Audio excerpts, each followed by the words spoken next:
आदाब, नमस्कार। मैं फैसल और आप देख रहे हैं नेशनल दस्तक। एक बड़ी और दुखद खबर आ रही है। मदीना में भारत के 42 लोगों की एक हादसे में मौत हो गई है। दरअसल भारत से उम्रे के लिए गए सऊदी अरब में उनके साथ एक बस हादसा होता है जिसमें 42 लोग मारे गए हैं। उसी को लेकर देश भर में चर्चा है और तमाम नेता इस पर अपना शोक व्यक्त कर रहे हैं। प्रधानमंत्री साहब ने भी इस पर शोक व्यक्त किया है। इसके अलावा और तमाम नेताओं ने अपनी अपनी प्रतिक्रिया दी है, वो भी बताएंगे। लेकिन इस हादसे की वजह जो अब तक खबर आ रही है उसके अनुसार बताया जा रहा है कि करीब 1:30 बजे भारत के समय अनुसार मक्का से जो यात्री थे वो मदीना जा रहे थे। रास्ते में उनकी बस एक टैंकर, डीजल के टैंकर से टकरा जाती है, जिसके बाद उसमें भीषण आग लग जाती है और बस में जितने भी यात्री थे लगभग सारे जो है वो मर चुके हैं। और ज़्यादातर जो यात्री है वो तेलंगाना से थे। हैदराबाद, शहर हैदराबाद से 2 टूर एंड ट्रैवल एजेंसी ने उनको उम्रे के लिए भेजा था, जिसमें fly zone tour and travels और अल मक्का हज एंड उम्रा, ये 2 टूर एंड ट्रैवल्स थे जो उम्रे के लिए जिन्होंने भेजा था। और उस बस में 42 यात्री थे, जिसमें महिलाएं, बच्चे और बुजुर्ग भी थे। लगभग सभी के मरने की खबर आ रही है, जो शुरुआती जानकारी है। अभी तक हालांकि कोई ऑफिशियल स्टेटमेंट नहीं आया है। इस बीच तमाम जो भारत के राजनेता है वो भी अपना अपना शोक व्यक्त कर रहे हैं। और इसी के साथ शहर हैदराबाद से ज़्यादा तादाद थी, जो परिवार थे हैदराबाद के लोग ज़्यादा थे। उसमें देखिए मैं आपको बता देता हूँ कुछ जानकारी। मक्का से मदीना जाने वाली बस का एक अफसोसनाक एक्सीडेंट हुआ, जिसमें महराज कॉलोनी के 3 अफराद, 2 बेटे और उनकी वालिदा इंतकाल कर गए। इस हादसे में मुगल नगर के कारवा के एक मां, उनका बेटा, बहू और 2 पोते भी शामिल थे। एमएलए कारवा जनाब कौसर मोहिउद्दीन ने और कॉरपोरेटर नालान नगर मोहम्मद नशीरुद्दीन ने दोनों खानदानों के घर पहुंचकर अहले खाना से मुलाकात की। तो देखिए हैदराबाद का 2 परिवार बताए जा रहे हैं, जिसमें 5 से 7 लोग जो है जिनकी मौत हुई है। इसके अलावा 42 लोगों की जान चली गई है। इस पर तमाम नेताओं की जो है प्रतिक्रिया आ रही है, वो भी मैं आपको बता देता हूं कि किस नेता ने क्या कहा।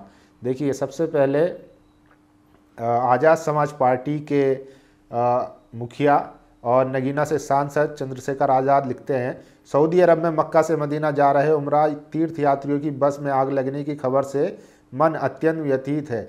इस हृदय विदारक हादसे में 42 भारतीयों की दुखद मृत्यु हो गई, जिनमें 20 महिलाएं और 11 मासूम बच्चे शामिल हैं। इनकी असामयिक मृत्यु एक ऐसा दुख छोड़ गई जिसकी खबर ने पूरे देश के मन को भारी कर दिया। सऊदी अरब में उम्रा यात्रा पर गए हमारे भारतीय भाई बहनों की ये त्रासदी बेहद हृदय विदारक है। हम मृतकों के परिजनों के प्रति गहरी संवेदना प्रकट करते हैं।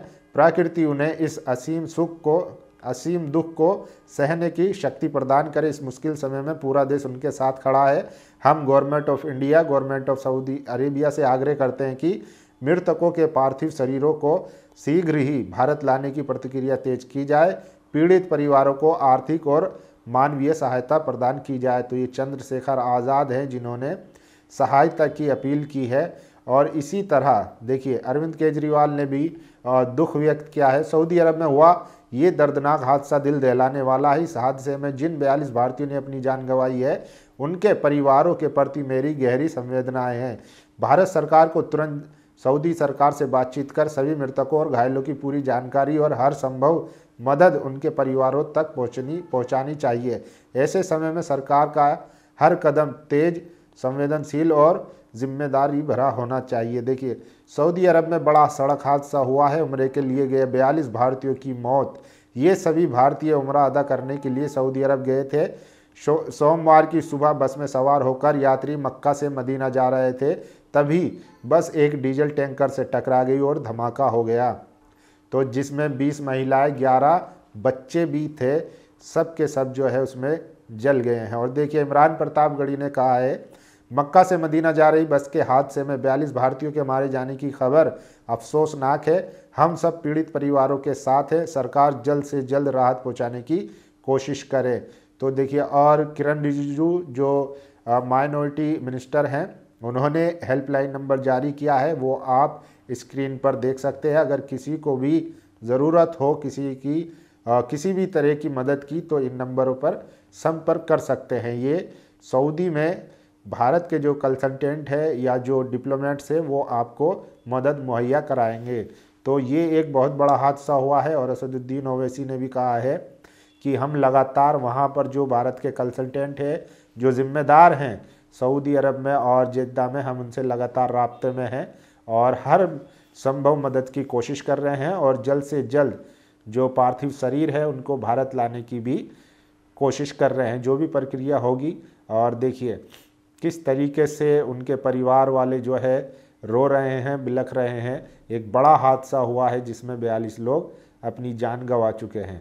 तो एक ट्रक से जो डीजल से भरा एक टैंक था उसमें टकराने के कारण उन लोगों की मौत हो गई। और देखिए मदीना में भारतीय नागरिकों के साथ हुई दुर्घटना से गहरा दुख हुआ।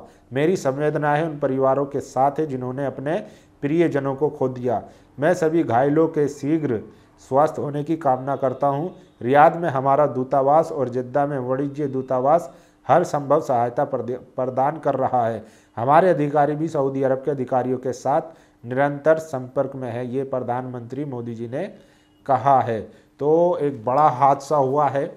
जो लोग अपनी श्रद्धा के लिए उम्रे के लिए मदीना गए थे उनको नहीं पता था कि ये उनका आखिरी पल होगा और वो बस में मक्का से मदीना जाते हुए एक हादसे का शिकार होते हैं और सब 42 के 42 लोग वहाँ पर शहीद हो जाते हैं। बाकी आप लोगों की क्या प्रतिक्रिया, अपनी प्रतिक्रिया जरूर दीजिए। शुक्रिया। नेशनल दस्तक की आपसे गुजारिश है कि अगर इसको बचाना चाहते हैं तो नेशनल दस्तक को सब्सक्राइब करने के लिए रेड कलर के सब्सक्राइब बटन को दबाएं, फिर बेल आइकन की घंटी दबाएं। नेशनल दस्तक को बचाने के लिए बहुत जरूरी है कि हर खबर को शेयर करें, लाइक करें, कमेंट जरूर करें।